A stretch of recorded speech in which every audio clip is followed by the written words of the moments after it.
Yan po, magluluto yung anak kong lalaki. Kailangan sarapan mo yan ha. Kablog to. Luluto siya. Chicken curry ala, ano yan?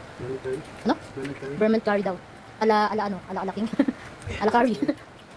Ayusin mo yan ha, sarapan mo. Time ha?